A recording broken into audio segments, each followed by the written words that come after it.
Welcome to the show. It's your girl Sarah right here on Relax Radio. Now, I'm super excited to be here on this beautiful Friday morning. And welcome to the second hour of the show because obviously we have a lot to be talking about, all right? So make sure you stay tuned because I'm here to keep you company all the way until 9 a.m. and, to share the latest that happens not just here in the UK, but in fact all over the entire world as well. So make sure you stay tuned and make sure you are always informed and updated by tuning into Relax Radio because that's the way you can make sure that you're always updated about the latest that happens not just here in the United Kingdom, but in fact all over the entire world as well. All right. So don't forget to do that because obviously, we have a lot to be sharing. Okay, now to actually head back into our conversation, or before we head back into our conversation, I want to very quickly remind you that you can, in fact, be a part of this show. All right, all you need to do is just call me or text me on 07852473473. Share your thoughts with me, share your opinions with me. Let me know what you are thinking. Let me know what let me know what you're thinking. Let me know what you're feeling with regard to whatever it is that we're going to be talking about.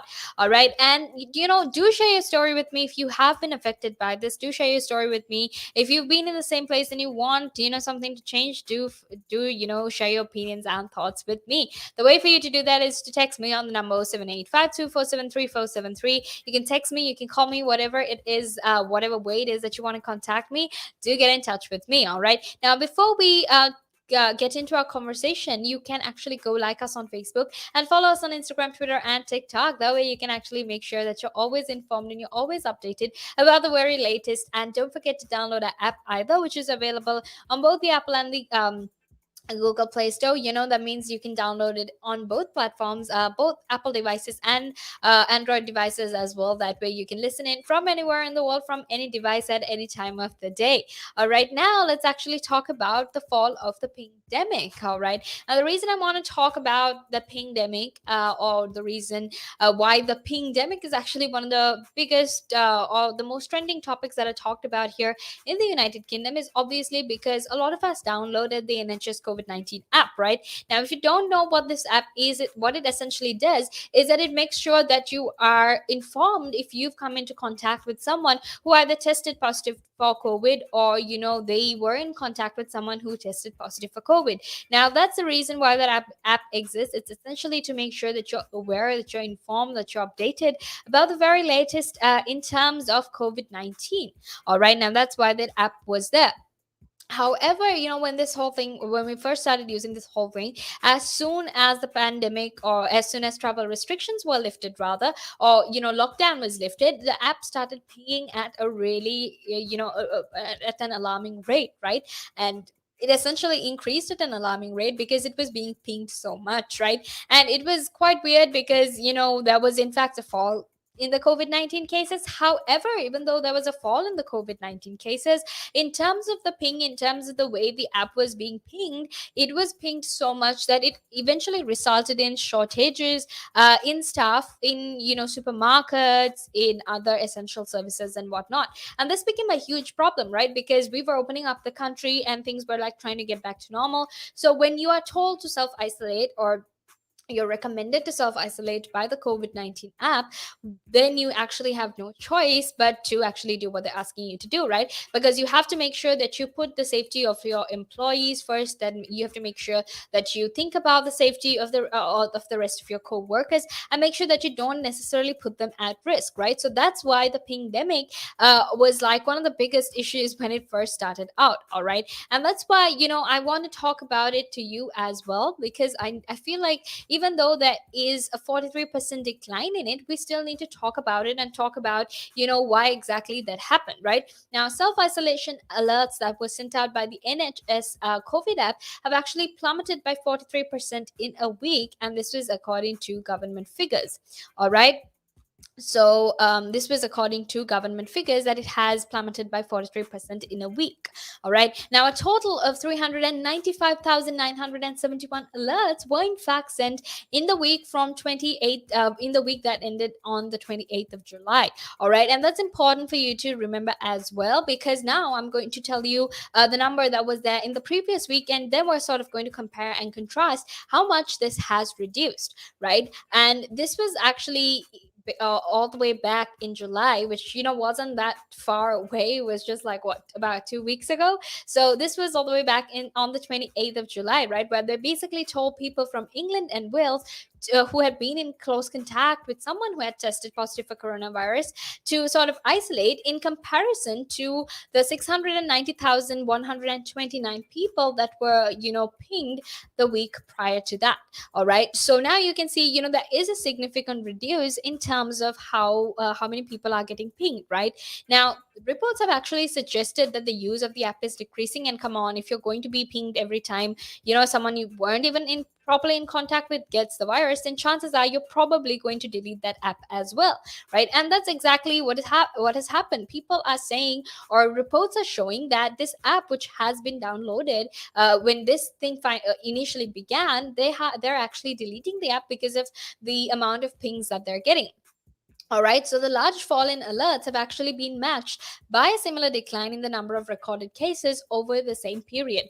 All right, now in that same time period, they've also seen a fall in the number of cases that were recorded. Right now, a total of 189,232 people actually tested positive for COVID-19 in England, at least once in the week to 28 July, which is basically down from about 39% on the previous week, according to the latest test and trace figures. All right, now you have to make sure you stay tuned to get to know more about this, because we have a lot more left to share with you. But until then, make sure you stay tuned, because right now we're going to head into a small break. The valuations that you place on an asset are always behind you. It's always in hindsight. It's never in front of you. And that's one of the challenges, right? Because you're always valuing what happened yesterday, and what you need is what's going to happen tomorrow. What am I saving or investing for? Why am I doing it? When will I need the money? And how much money do I need? Yeah.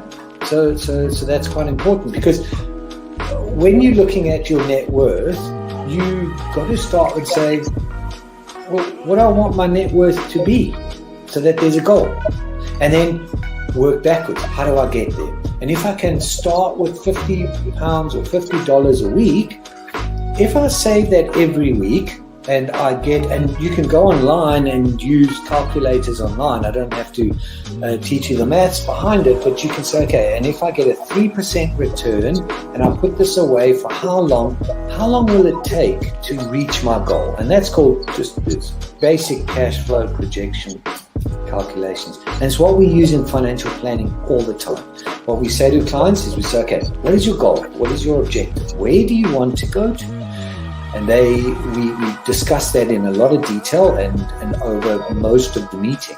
And then the rest of it is saying, okay, in your exact circumstances, with your risk profile, with how you feel about investments and pensions and taxes and where you are and who you work with, and your education level or your lack of education, or how involved you want to be. There's a lot of variables that we take into account, and then we say, okay, here's a plan. You start like this, that's great. And then we review it all the time, and we say, okay, we need to increase it, we're on track, we're not, this is what has happened.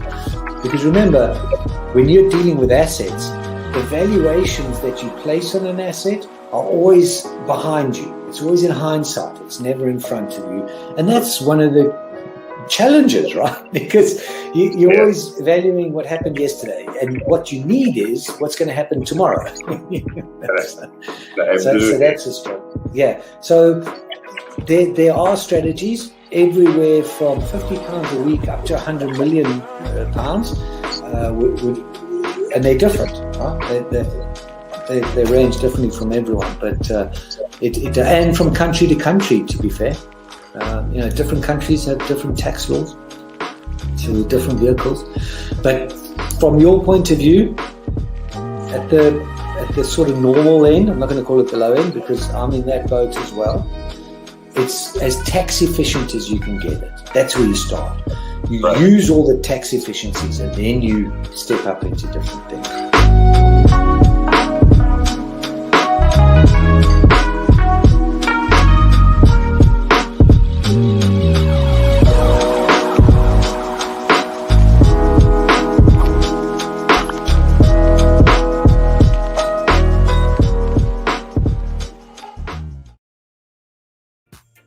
Welcome back to the show. It's your girl Sarah right here on Relax Radio. And I'm super, super excited to be here on this beautiful Friday morning to be sharing an amazing conversation with you, to be having an amazing conversation with you because that's what I love to do. All right. So make sure you stay tuned to Relax Radio. Make sure you stay tuned to our conversation and you're always informed and updated about the very latest that happens, not just here in the United Kingdom, but in fact all over the entire world as well. So don't forget to do that because we have a lot to be talking about. So make sure you stay tuned. Now, before we head back into the conversation, I want to very quickly remind you that you can in fact get in touch with me.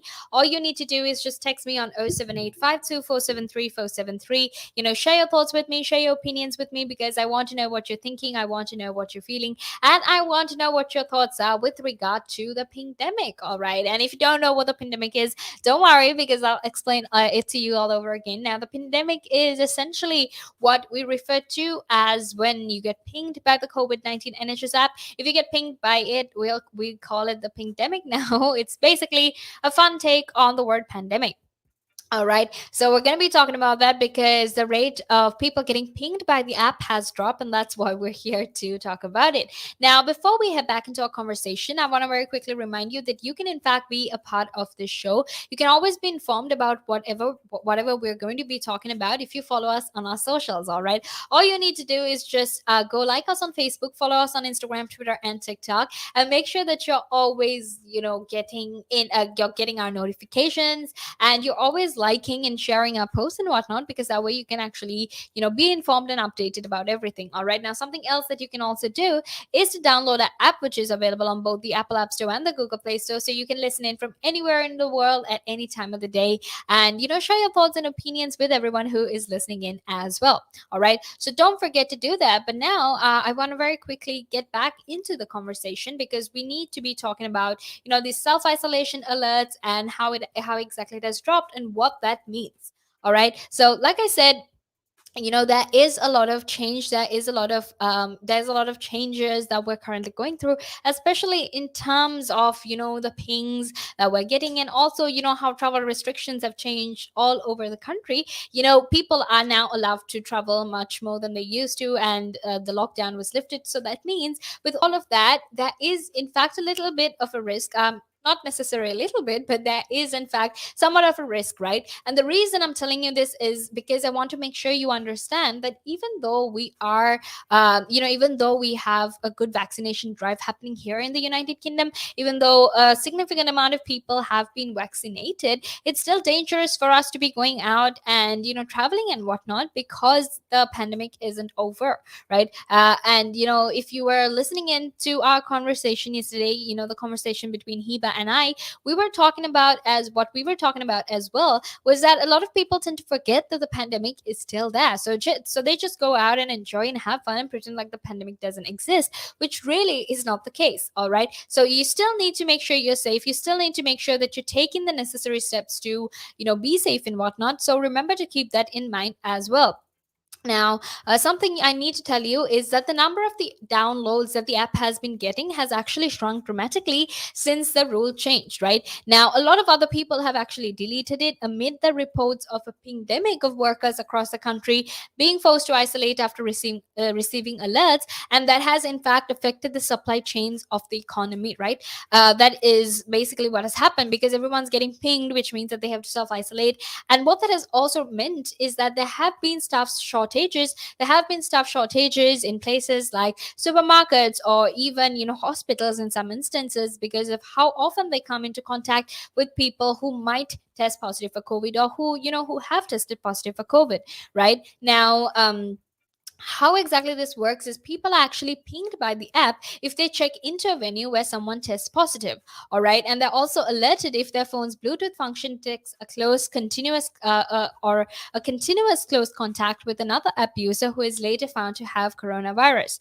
All right, now Karen Bilimoria, who happens to be the CBI president, said that the fall in alerts was in fact welcome, but businesses were still struggling with self-isolating employees. All right. And that's just, that's just how it is. Even though they welcome the fact that, there is in fact a reduction in alerts, people are still struggling to self-isolate, especially if you are a worker, especially if you're someone who is working, especially if you're someone who is working in essential services, and it's very hard for you to get isolation because you are an essential service. It makes it very, very hard for some of these places to function, right? And even in terms of businesses, in terms of other, places where people are really, really trying to make sure that they are safe, make sure that they're trying to get everything back on track, it makes it very hard when people are getting pinged, right? So it's very important for us to remember that even though these things happen, even though there has been a fall in the amount of pings that we have been getting, we need to still make sure that we stay safe and we are protecting ourselves and taking care of ourselves. All right.